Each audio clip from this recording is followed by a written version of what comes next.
শুভ দুপুর প্রিয় দর্শক, আপনাদের সকলকে সাদর আমন্ত্রণ জানাচ্ছি চ্যানেল আয়ের পর্দায় আপনাদের প্রিয় আয়োজন ফ্রেশ প্রিমিয়ামটি তারকা কথনের আজকের পর্বে। দর্শক, বলা হয়ে থাকে জীবন যেখানে যেমন, এক একজন মানুষ আসলে তাদের জীবনটা এক একভাবে কাটায়। একবার চিন্তা করে দেখুন তো, সেই মানুষগুলোর জীবন যাদের জীবন কাটে সমুদ্রে, এবং সেই জাহাজিরা যারা বছরের পর বছর তাদের জীবন সংগ্রাম এবং জীবনের নানা গল্প সেই সমুদ্রে পাড়ে কাটায়। আজকে আমাদের তারকাকথনের সেটে আমরা যাদের সাথে কথা বলবো এবং যে কাজটা নিয়ে কথা বলবো সেটি মূলত একটি জাহাজিদের জীবন নিয়ে গল্প। নতুন একটি গল্প আমরা সামনেই দেখতে পাবো, যার নাম মাস্তুল, অর্থাৎ বিয়ন্ড দ্য মাস্ট। এই কাজটি নিয়ে কথা বলার জন্য আমাদের তারকাকথনের স্টুডিওতে আজকে আমন্ত্রিত অতিথি হিসেবে এসেছেন মাস্তুল চলচ্চিত্রের পরিচালক মোহাম্মদ নুরুজ্জামান এবং আমাদের সকলের ভীষণ প্রিয় অভিনেতা এবং গায়ক ফজলুর রহমান বাবু, এবং আমাদের সাথে আছে অভিনেতা দীপক সুমন। স্বাগত আপনাদের এবং অভিনন্দন আপনাদের সকলকেই নতুন একটি কাজ। এবং সবচেয়ে আনন্দের বিষয় হলো জনপ্রিয় এবং খুবই অন্যতম একটি চলচ্চিত্র উৎসব, আন্তর্জাতিক চলচ্চিত্র উৎসব মস্কো, সেখানে আপনাদের এই চলচ্চিত্রটি যাচ্ছে ৪৭তম আসরে। এই কাজটি নিয়ে শুনবো আপনাদের সকলের কাছ থেকে। শুরুতেই যাচ্ছি চলচ্চিত্রটির পরিচালক মোহাম্মদ নুরুজ্জামান, আপনার কাছে কাজটি সম্পর্কে একটু শুনি। আসলে এটা হচ্ছে আমার দ্বিতীয় কাজ। আগের আপনারা জানেন হয়তো যে আম কাটলের ছুটি বলে আরেকটা ছবি আমরা করেছিলাম, এবং ওই আম কাটলের ছুটি যখন আমরা পোস্ট প্রোডাকশনে, তখনই আসলে মাস্তুলের কাজ শুরু হয়। আমরা কাজটা শুটিং শুরু করেছিলাম 2019-এর মার্চে, আমার মনে যদি ভুল না করি এটা ছিল 7ই মার্চ থেকে আমরা শুটিং শুরু করেছি। তারপরে মাঝে আপনার ওখানে একটা চ্যালেঞ্জ ছিল যে আমাদের একটা নির্দিষ্ট সময়, যখন ঝড় বৃষ্টি না ওই রকম একটা সময়, মার্চ থেকে এপ্রিল, ওই সময়টা আমাদের কন্টিনিউটির একটা ব্যাপার ছিল, যেই কারণে প্রথম বছর আসলে কাজটা শেষ হয় নাই।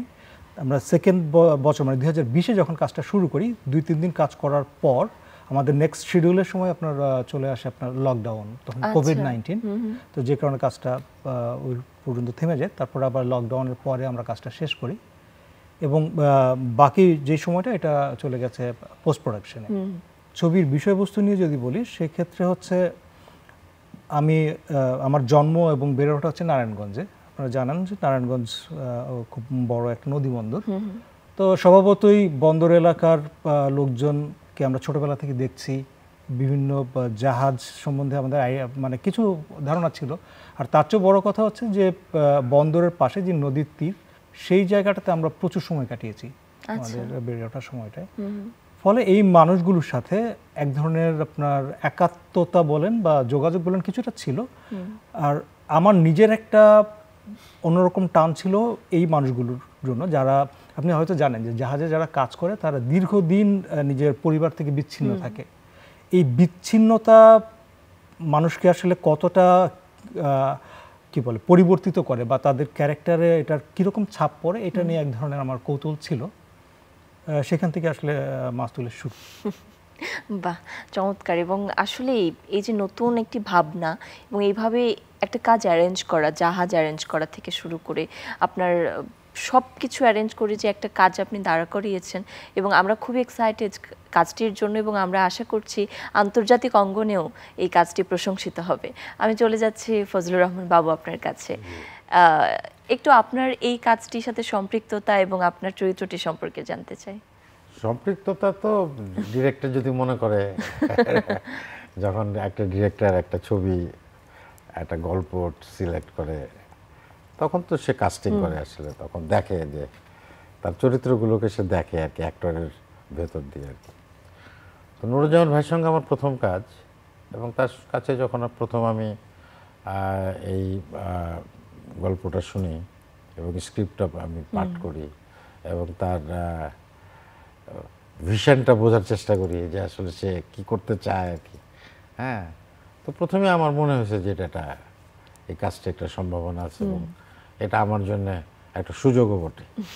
হ্যাঁ, অভিনেতাদের তো ভালো কাজের সুযোগ সবসময় তৈরি হয় না। তো তখন আমার মনে হচ্ছে যে এটা হয়তো আমার জন্য একটা ভালো সুযোগ, এখানে একটু অভিনয় করার জায়গা আছে। আমাদের তো ক্ষুধা থাকে একটা ভালো অভিনয়ের, তো সেটা আমার কাছে মনে হয়েছে এবং সে মতো কাজ করেছি। তবে এই কাজটা করতে গিয়ে অনেক ছেদ পড়েছে অনেক জায়গায়।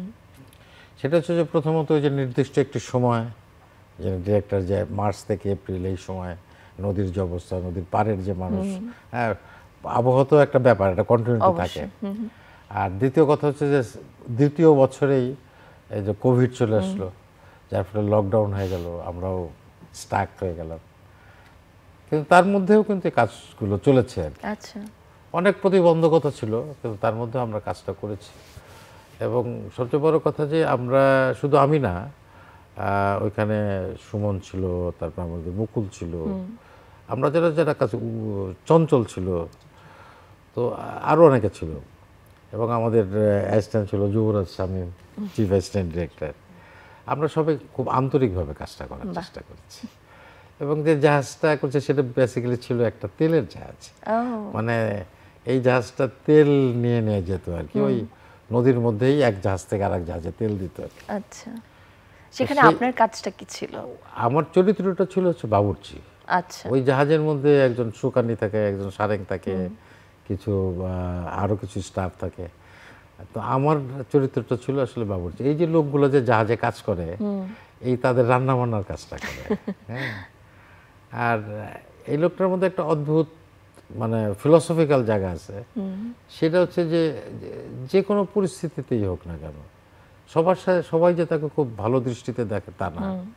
কারোর সাথে তার একটু ভালো সম্পর্ক, কেউ হয়তো তাকে একটু মায়া করে, কেউ হয়তো তাকে একটু ভিন্ন দৃষ্টিতে দেখে।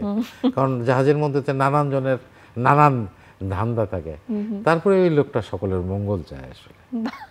হ্যাঁ, এটা একটা বড় জায়গা, তাই না? যে লোকটা আসলে সকলের ভালো চায়। মানে সকলে মিলে একটি পরিবার। হ্যাঁ, পরিবার তো বটেই, মানে প্রত্যেকটা ক্যারেক্টারই আলাদা আলাদা ক্যারেক্টার, আলাদা আলাদা যার। হ্যাঁ, তো আমি সবকিছু মিলে বলবো যে আমরা আসলে এই ধরনের চলচ্চিত্র, মানে একজন অভিনেতা হিসাবে এটা আমার জন্য একটা চমৎকার একটা চরিত্র ছিল, এবং আমার সুযোগ ছিল এখানে অভিনয় করার, এবং আমি চেষ্টা করেছি। আমি জানি না কি হয়েছে, এখনো ছবিটা দেখি নাই। আর আপনার মতো আমিও নুরুজ্জামান ভাইকে অভিনন্দন জানাতে চাই যে মস্কো আন্তর্জাতিক চলচ্চিত্র উৎসব তো পৃথিবীর অন্যতম সেরা চলচ্চিত্র উৎসবগুলোর একটা।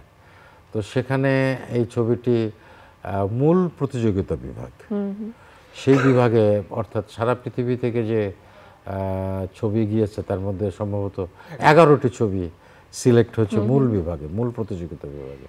তো তার মধ্যে নুরুজ্জামান ভাইয়ের ছবি, মানে আমাদের ছবি, মানে বাংলাদেশের ছবি একদম। হ্যাঁ, তো সেই ছবি ওখানে প্রতিযোগিতায় অংশগ্রহণ করছে। এটা অবশ্যই আমাদের জন্য, আমি মনে করি যে ডিরেক্টরের জন্য যেমন আমাদের জন্য, আমরা যারা প্রতিটি বাংলাদেশীদের জন্য এটি একটি বড়, আমাদের জন্য এটা একটা বড় প্রাপ্তি। একদম, একদমই তাই।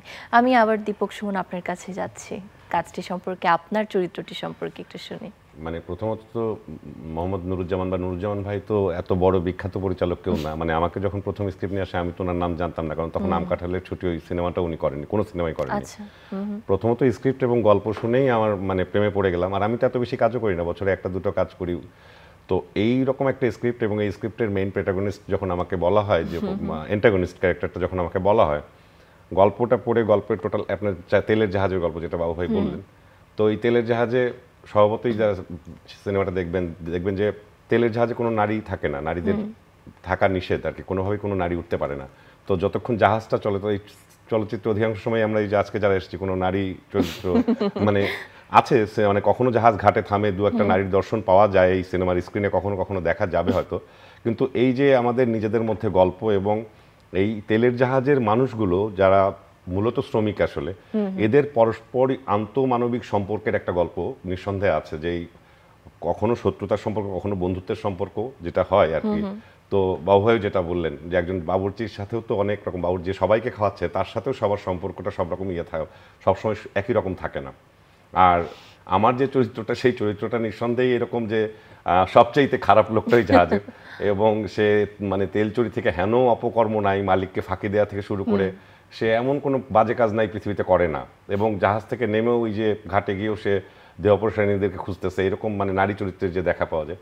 সো বাবু ভাইয়ের সাথে আমার একটা উল্লেখযোগ্য ইয়েই মনে আছে যে বাবু ভাইকে একসময় আমার একটা থাপ্পড় মারার একটা ইয়ে ছিল, অ্যান্ড 3বার শট নিতে গিয়ে একবার তো আমার মানে অ্যাক্সিডেন্টালি এত জোরে লেগে গেছিল যে আমরা নিচতলায় শট মানে চলছিল, 3 তলা থেকে একজন মানে ভয় পেয়ে গেছে, এরকম টাইপের শব্দটা এত মানে ছাদে থেকে, মানে এত জোরে হয়ে গেছিল, ইট ওয়াজ অ্যাক্সিডেন্ট। কিন্তু আমরা এই কাজটা করতে গিয়ে দারুণ এনজয় করেছি। মানে কিরকম যে মানে এই 3-4 দিন শুটিং হলো, আবার মানে জামান ভাই হয়তো জাহাজটাকে ম্যানেজ করছে যে আগামী 3-4 দিন আমরা জাহাজটা পাবো কোনো একদিন, তো তারপরে আবার আমাদেরকে সেই ডেটটা অ্যারেঞ্জ করতে হচ্ছে সব দিক থেকে। মানে বাবু ভাইয়ের মতো মানুষের অন্যান্য শুটিং অ্যারেঞ্জ করে এবং কন্টিনিউটি, চুল দাড়ি গোফের কন্টিনিউটি।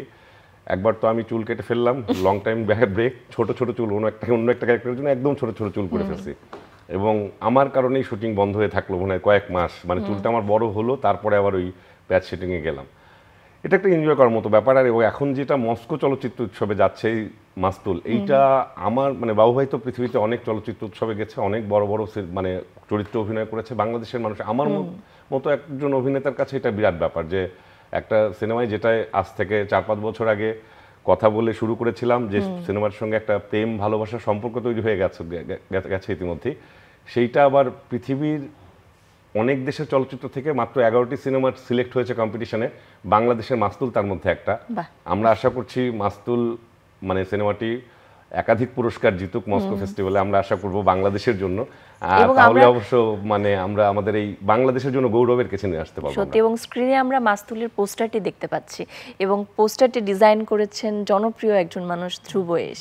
এবং সবকিছু মিলিয়ে আমরা সবার কাছ থেকে যেটা শুনলাম যে কাজটি করতে যেরকমভাবে তাদের অনেক বেশি ভালো লেগেছে। এবং আপনার জায়গাটা একটু শুনতে চাই, আপনি যেভাবে কাজটি সাজাতে চেয়েছিলেন, চরিত্রগুলোকে যেভাবে চেয়েছিলেন, বা এতগুলি চ্যালেঞ্জ শুনলাম, কোভিড, চুল কেটে ফেলছে কোনো অ্যাক্টর, এরকম নানা ধরনের চ্যালেঞ্জ, সব কিছু মিলিয়ে আসলে আপনার কাছে কি মনে হচ্ছে প্রত্যাশার জায়গাটা? ধরুন আমি আসলে চ্যালেঞ্জ নিতে পছন্দ করি, এবং আমি বিশ্বাস করি যে কাজে চ্যালেঞ্জ যত বেশি সেই কাজে আসলে পোটেনশিয়ালও তত বেশি। এবং আর আমি নিজে খুবই সৌভাগ্যবান যে শুরু থেকেই আমি এত এত মানুষের সহযোগিতা পেয়েছি যেটা আসলে অকল্পনীয়। ধরুন আমার এই ছবিটা হতোই না যদি একটা জাহাজ না পেতাম। তো সেরকম একটা জাহাজ আমরা পেয়ে গেছি, এবং জাহাজ শুধু পাওয়া না, জাহাজের সব ক্রু সবাই কিন্তু আমাদেরকে এমনভাবে হেল্প করেছেন যে তারা সিনেমা পার্ট হয়ে গেছেন, এবং আমাদের এই পেশাদার গুণী অভিনেতাদের পাশাপাশি তারাও কিন্তু আমাদের ছবিতে অভিনয় করেছেন।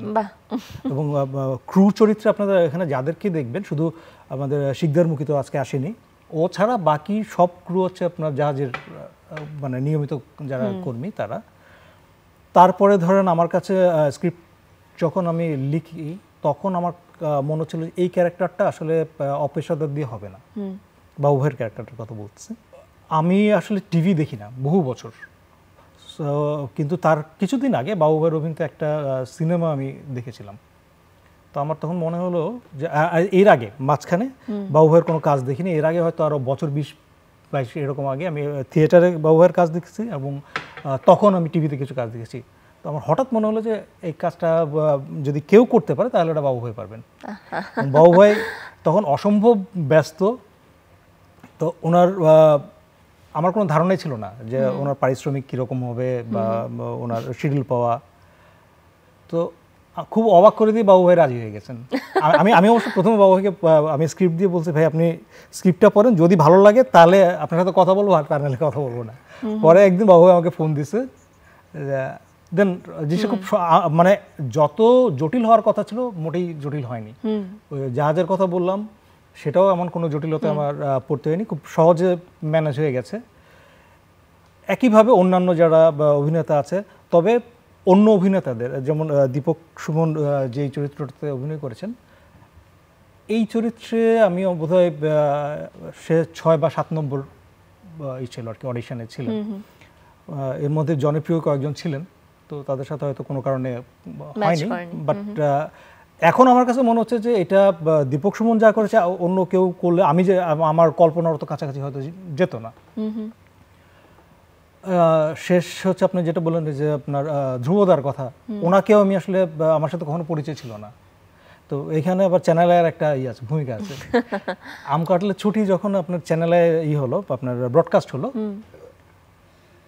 তার ওই দিন বিকেলবেলা আমি একটা ফোন পেলাম। সে হচ্ছে যে বললো যে আমার নাম ধ্রুবয়েশ। আরে ওনার তো ফোন করার কোনো কারণ নেই আসলে। তো উনি ওই টেলিভিশনে ছবিটা দেখছেন, আচ্ছা। দেখে তার খুব ভালো লাগছে এবং বললো যে আমি আজকে ফোন না করলে পরে এই ইমোশনটা কাজ করবে না। সে তখন খুঁজে খুঁজে বের করছে যে আমার ওইখানে যে ছিল ওটা টাইটেল ডিজাইন যে করছিল তাকে উনি চিনেন। আচ্ছা। তো তার কাছ থেকে আমার ফোন নাম্বার নিয়ে সে কথা বললেন, আমাকে বললো যে আমার বাসায় একদিন আসো। বাহ। কথা বলতে বলতে আর কি।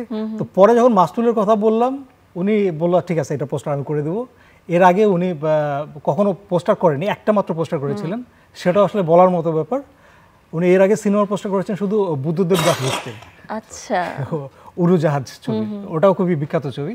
তো আমি ব্লেসড যে আসলে এতগুলো গুণী মানুষের সাহচর্য পেয়েছি, যে কারণে ছবিটা এ পর্যন্ত এসেছে।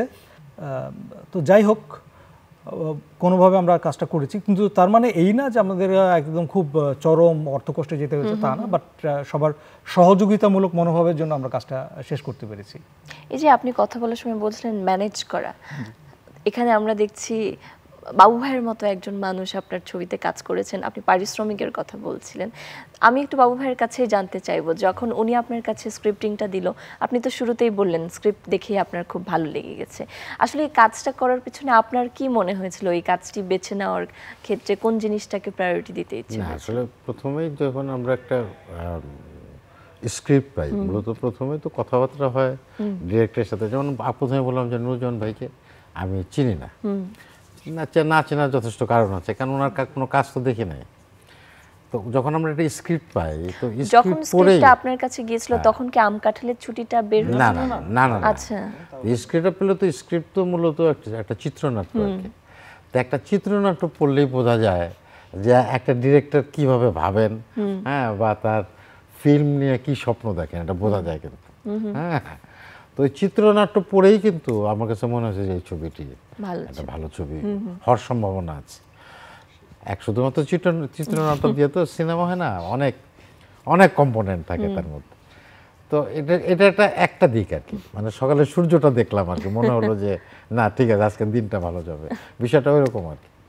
তারপরে কথাবার্তা বললাম, আর ওই যে বললাম যে একজন অভিনেতার তো ভালো কাজের এক ধরনের আকাঙ্ক্ষা থাকে, ক্ষুধা থাকে যে একটা ভালো কাজ করব। আমরা তো অনেক কাজ করি, আসলে চেষ্টা করি সবসময় যেন কাজটা ভালো হয় আর কি। তো সব কাজ তো ভালো হয় না, হ্যাঁ, ভালো হওয়া সম্ভব হয়তো না সব কাজ। তো এই চেষ্টাটা আছে আর কি। আর আমরা তো সত্যি কথা বাংলাদেশের চলচ্চিত্র নিয়ে কিন্তু এক ধরনের স্বপ্ন আমরা দেখি অবশ্যই। এবং আজকে বাংলাদেশে চলচ্চিত্র কিন্তু একটু একটু করে ঘুরে দাঁড়াচ্ছে, বিশেষ করে বাণিজ্যিক ছবি। আবার সেই সাথে এটাও ঠিক যে যারা এই নুরুজ্জামান ভাইয়ের মতো স্বাধীন চলচ্চিত্র নির্মাতা যারা, তারাও কিন্তু পায়ে একটু একটু করে মাটি পাওয়া শুরু করেছে। কারণ আমাদের আপনি গত কয়েক বছরে দেখবেন যে বাংলাদেশের অনেকগুলো ছবি কিন্তু আন্তর্জাতিক চলচ্চিত্র উৎসবের বিভিন্ন উৎসবে, কান থেকে শুরু করে বিভিন্ন উৎসবে যাচ্ছে এবং সেখানে কিন্তু বেশ সম্মানের সাথে তাদের ছবি প্রদর্শিত হচ্ছে এবং প্রতিযোগিতা বিভাগে, মূল বিভাগে সেই ছবিগুলো অংশগ্রহণ করছে। তো সেখানে তো আমাদের একটা দায়িত্ব আছে। আমি একজন অভিনেতা, আমি তো নিজেকে একজন চলচ্চিত্র কর্মীও বলতে পারি, কারণ আমি তো চলচ্চিত্রের সঙ্গে কাজ করি এবং আমার শুরুই হয়েছে কিন্তু এই ধরনের স্বাধীন চলচ্চিত্র দিয়ে। আচ্ছা। এবং আমরা যারা নাটকের মানুষ, তাদের সাথেই কিন্তু এই যে যারা এই ফিল্ম মুভমেন্ট করতো, তাদের সাথে আমাদের বন্ধুত্বটাই সবচেয়ে বেশি ছিল আর কি। হ্যাঁ, তো আমরা তো মনে করেছি যে আমরা বাণিজ্যিক ছবিতে তো আমরা আসলে ওইভাবে হয়তো আমাদের সুযোগটা হবে না। বাণিজ্যিক ছবিকে কিন্তু আমি কোনোভাবে ইয়ে করতে চাচ্ছি না, বাণিজ্যিক ছবি হওয়া অবশ্যই দরকার, কিন্তু আমি বলছি যে বাণিজ্যিক ছবিতে আমাদের এই কাজগুলোর সুযোগ নাই, যে কাজগুলো আমরা এই বড় বড় উৎসবে বা সারা পৃথিবীর মানুষকে আমরা দেখাতে পারবো। তো সেই জায়গায় এই ধরনের চলচ্চিত্র, এই স্বাধীন চলচ্চিত্র দিয়ে আমরা কিন্তু সারা পৃথিবীতে আমাদের ছবিকে দেখাতে পারবো। এবং আপনি এই যে বললেন যে আন্তর্জাতিক অঙ্গনে যখন বাংলাদেশের ছবি প্রদর্শিত হচ্ছে, তখন বিষয়টি আসলে আমাদের প্রত্যেকের জন্য ভীষণ রকম গর্বের। এবং আমি একটু দীপক সুমন আপনার কাছেই জানতে চাই, যে 47তম আসরে যাচ্ছে এবং আপনারা কারা কারা যাচ্ছেন এবং আপনাদের ভেতরে আসলে অনুভূতিটা কেমন? আমরা তো এই আজকে যারা 3 জন আছি আর এর সঙ্গে আমাদের ডিওপি আরিফুজ্জামান, আমরা 4 জন যাচ্ছি, যদি সবকিছু ঠিকঠাক থাকে। যাওয়ার অনুভূতি নিঃসন্দেহে খুব ভালো। বাবু ভাইয়ের সাথে তো আমার দীর্ঘদিনের পরিচয়, মানে আমরা একসাথে থিয়েটার করছি, বা আমি আসলে ভাগ্যবান বলবো। বাবু ভাই যখন থিয়েটার ছেড়ে দেয় তখন ময়ূর সিংহাসন নাটকের বেশ কিছু প্রদর্শনী একই মঞ্চে আমি বাবু ভাইয়ের সাথে অভিনয় করতে পেরেছি। এটা অন্তত অনেক দিন আমি সারা জীবন বলতে পারবো যে ফজলুর রহমান বাবুর মতো একজন মানুষের সাথে আমি মঞ্চে দাঁড়িয়েছি। স্ক্রিনে অনেকেই দাঁড়ায়, মঞ্চে দাঁড়ানোটা বিশেষ, কারণ বাবু ভাই আর কবে মঞ্চে ফিরবে আমরা জানি না। তো আমরা এই টিমটা, এবং লক্ষ্য করার মতো যে এই টিমে আমরা যে 4 জন যাচ্ছি শুধু তারা না, এই টিমের যারা ক্রু ছিল, মানে এই যে আমার বাসকে মনে পড়ছে বাসামের কথা বা যুবরাজের কথা, মানে এগুলি সব আমাদের জামান ভাইয়ের নিজের তৈরি করার লোকজন। এরা কখনোই বাংলাদেশের চলচ্চিত্রে আমরা বিভিন্ন শুটিং স্পটে যাদেরকে দেখি এডি হিসেবে বা আর্ট ডিরেক্টর হিসেবে, এখানকার প্রত্যেকটা ইউনিটের প্রত্যেকজন বা আমাদের জামান ভাইয়ের নিজের লোক। আমরা প্রথম গিয়ে এদেরকে দেখেছি প্রথম দিন, তারপর থেকে আমরা সবাই পরিবারের সদস্য হয়ে গেছি। এখন কেউ দেশেও নাই, কিন্তু আমরা এই মানে প্রোডাকশনে যে রাশেদ ছেলেটি আমাদেরকে কাজ, সে কোনোদিন কোনো প্রোডাকশন বয়ে কাজ করেনি, সে জামান ভাইয়ের অফিসে জব করে, কিন্তু মানে এত প্রফেশনাল অ্যাটিটিউডে সে কাজটা করেছে। ইভেন যে আর্ট ডিরেকশনে কাজ করেছে, সে এখন মনে হয় দেশেই নাই। তো এই যে টোটাল টিমটা বাবু ভাই মানে জামান ভাই নিজে তৈরি করেছে, এবং মানে ক্যামেরাটাও জামান ভাই নিজের মনে হয়। তো আমরা একটা গ্রুপ ছবি দেখতে পাচ্ছি স্ক্রিনে আপনাদের কাজ মানে শুটিং শেষ করার সময় সবাই মিলে। তো এই সবাই মিলে আমরা একটা, মানে যেহেতু জাহাজেই সবসময় থাকতে হচ্ছে, আর শুটিং স্পট হলে কি হয়, একটু এদিকে গেল একটু এদিকে গেল, আমাদের কোথাও কোনো দিকে যাওয়ার জায়গা নেই। ওই জাহাজটুকের মধ্যে সারা সকালবেলা উঠতেছি, রাত্রেবেলা এসে আমাদের নামাচ্ছে। সো নিজেদের মধ্যে ওই আন্তঃসম্পর্কটা, ওই যে দুলাল যে ছেলেটা আমাদের অভিনয় করেছে ওখানকার জাহাজেরই ছেলেটা, সে যখন ঢাকায় আবার ডাবিং স্টুডিওতে আমাদের সাথে কথা বলতে আসলো, কতদিন পরে যেন দেখা হয়েছে, জড়ায় ধরতেছে এসে, মানে এখনো দেখা হলে মনে হয় ওইরকমই হবে মানে বিষয়টা, আরে ভাই কেমন আছেন। এই আমরা যে 4 জন যাচ্ছি, আমার মনে হয় যে এত আন্তঃসম্পর্ক আমাদের, আমরা ভীষণ এক্সাইটেড। আমরা মানে এখনো বিশ্বাস করছি যে মাস্তুল একটা মানে শ্রেষ্ঠ চলচ্চিত্র হবে, আমাদের বাবু ভাই বা কেউ না কেউ শ্রেষ্ঠ অভিনেতার পুরস্কার পাবে, এবং আমরা এটা অনেক বড় করে সেলিব্রেট করবো, এটা আমরা আশা করছি আর কি। মূল বিভাগে যাওয়াটাই তো সেটাই 11টা সিনেমার মধ্যে একটা হতো, 11টার মধ্যে একদমই। এবং আমরাও ভীষণ রকম আশাবাদী যে সেই পুরস্কারটি পাওয়ার পরে তারকাকথনে আমরা সেটি বসে সেলিব্রেট করতে চাই একসাথে। আমরা একটু ডিরেক্টর সাহেবের কাছে যাচ্ছি। আবার এই যে সকলের এত প্রত্যাশা এবং কমার্শিয়াল এত চলচ্চিত্র হচ্ছে, তার মধ্যে থেকে আপনার এই যে ভিন্ন ধারার চলচ্চিত্রগুলো বানানো, ভিন্ন গল্পগুলো দর্শকদের সামনে নিয়ে আসা, এই ভাবনাগুলো, এবং আসলে আমরা যদি আম কাঁঠালের ছুটির কথা বলি, কিংবা এই যে মাস্তুল, আসলে মাস্তুলটা কেন দর্শক দেখবেন আপনার কি মনে হয়? কেন দেখবেন, এটা খুব আসলে কঠিন প্রশ্ন, কারণ দর্শক কেন দেখবেন সেটা আমি আসলে ঠিক করে দিতে পারবো না। কারণ দর্শক যদি মনে করেন যে গতানুগতিক যা দেখছেন আমি তা দেখতে চাই না, তাহলে হয়তো দেখবেন। এবং একই সাথে এই যে সকলে মিলে আমরা বুঝতে পারছি আসলে একটা আন্তঃসম্পর্ক তৈরি হয়ে গেছে সবার সাথে। এবং যখন আপনি দেখলেন যে আপনি যাদেরকে অ্যাপ্রোচ করতে যাচ্ছেন, স্ক্রিপ্ট দিচ্ছেন, আপনার সাথে তাদের এর আগে ওইভাবে যোগাযোগ হয়নি, বা আপনার চলচ্চিত্র পরিচালক হিসেবে আপনার নামটিও সকলের কাছে পরিচিত নয়, তখন আসলে নিজের মধ্যে কি কনফিডেন্সের জায়গাটা কতটুকু ছিল, কিংবা আপনি অ্যাপ্রোচ করার পরে তাদের অ্যাকসেপ্ট করার যে ব্যাপারগুলো, কিংবা সব কিছুকে অ্যারেঞ্জ করতে পারা, কখনো কি কনফিউশন এসেছিল কিনা, বা চ্যালেঞ্জগুলো যখন আসছে নানা ধরনের, তখন কিরকম আসলে প্রতিক্রিয়া ছিল নিজের মধ্যে? আচ্ছা, সবার আগে বলি যে আমার চলচ্চিত্র নিয়ে তেমন কোনো অ্যাম্বিশন কখনোই ছিল না, এখনো নাই। তবে আমি যেটা বিশ্বাস করি যে মানুষের ইন্টেনশন ম্যাটার্স, যে আমার ইন্টেনশনটা যদি ঠিকঠাক থাকে তাহলে মানে সব কিছু আসলে নিজের মতো করেই চলে আসবে আপনার কাছে, এটা আমি বিশ্বাস করি, খুব প্রবলভাবে বিশ্বাস করি। এবং আমার এই বিশ্বাস এখন পর্যন্ত মানে নষ্ট হওয়ার মতো কোনো কারণ ঘটেনি। সেটা বাবু ভাইয়ের কাছে অ্যাপ্রোচ করা হোক, কিংবা যেটা বলবো একটা আস্ত জাহাজ, যদি এই জাহাজটা না পেতো আমার এই ছবি করা সম্ভব হতো না। তো কোনো না কোনোভাবে হয়তো আমি যাদের সাথে ইন্টারেক্ট করেছি তারা হয়তো আমার ইন্টেনশনটা, যে আমি যে কোনো মানে খারাপ ইন্টেনশন বা অন্য কোনো ইন্টেনশনে কাজটা করছি না, সম্ভবত এটা লোকজন বুঝতে পারে, যে কারণে সবাই এগিয়ে আসে। বাহ। এবং আমরা দেখেছি আম কাঁঠালের ছুটির একজনও কিন্তু মাস্তুলে আছে, সে কেমন অভিনয় করেছে এখন? সেটা বাবু ভাই বলতে পারবো, বাবু ভাইয়ের পেয়ার ছিল। আচ্ছা, বাচ্চাটা আরিফ আসলে কেমন অভিনয় করলো ছেলেটি? আসলে চরিত্রটাই হয়ে গেছে।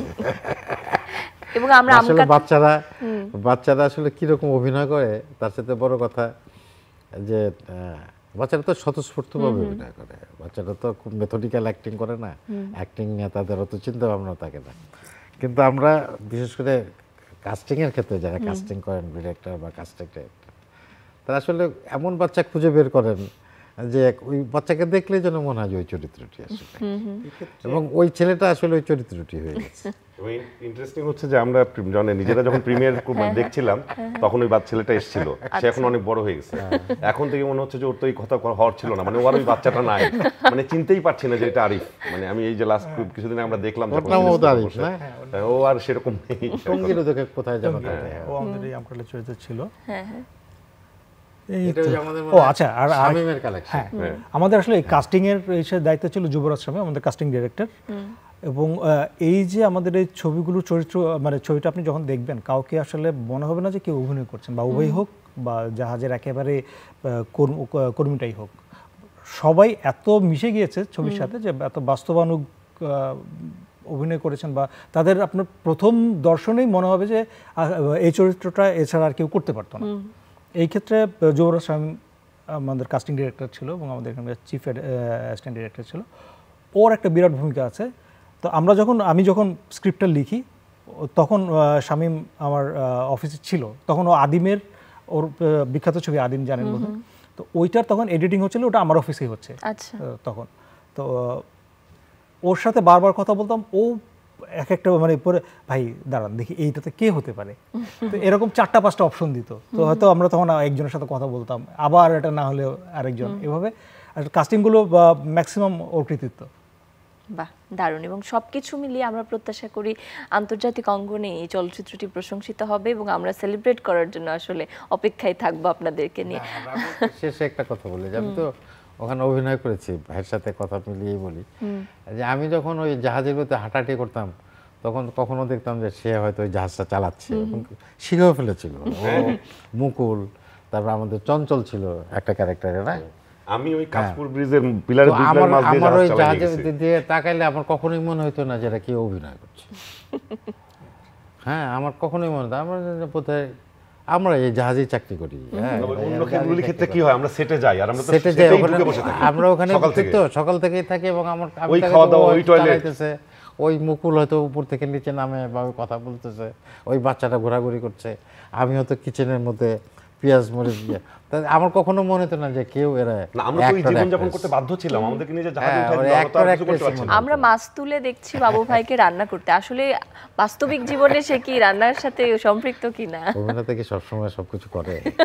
অভিনেতা বিশ্বাস করে। আচ্ছা, আমি আসলে রান্না করতে পারি, রান্না জানে আমার জানে।